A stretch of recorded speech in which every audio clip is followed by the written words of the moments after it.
Okay. And what's interesting about the documentary is that you would tie when the murders would happen, like the actual time the murders would occur, and then tweets that he would do, and it was like almost minutes apart. He's 17 minutes after murders, he's going, ha ha, like, who died?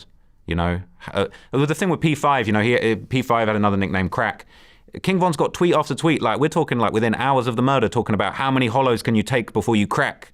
Like, you know, P5 got smoked this week, then Malcolm, who's next? I think that was like the October 2012. So it's like, again, it's like people are like, oh, Ross is capping. It's like, I'm just looking at the evidence, and it's like, it's very hard to look at that and be like, it seems like the man did the murder and tweeted about it, to me. But what I'm doing is I'm connecting the tweets with the time of the murder from the Chicago Tribune article, and then any lyrics or interview segments that have come out later, and any police reports that I could get my hands on, as far as putting all of that information together and making a compelling case. I could never sit here and say, I know 100% definitively that this happened or that happened. But the whole point of the video is I'm just saying, look, these are the people that apparently he had a hand in doing something to. Let's look at all of the evidence. Let's look at the tweets and the articles and the lyrics and the interviews and the Instagram lives. And let's lay all that evidence out and just say, what does it look like? That's the purpose of the documentary.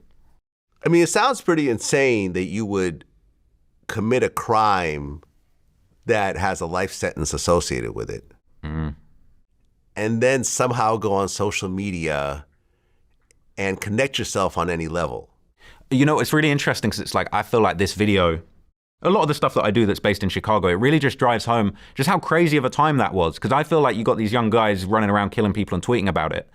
Look, I don't think Von in 2012, when he was catching his first bodies, would have ever imagined that he would have been a famous recording artist. I mean, when Von came out of jail in like, was it end of 2017, started hanging around Dirk, he had said, I didn't have any interest in rapping. I was trying to get around Dirk and rob rappers. Like, when he's in 2012 tweeting about his bodies, like, and again, this is why I got some sympathy for Von. I even say in the video, like, we're talking about a guy whose dad was shot dead with a sniper rifle at 11. Like, yeah, I'm saying that he's a serial killer, but I'm also saying he's a product of this messed up environment at the same time.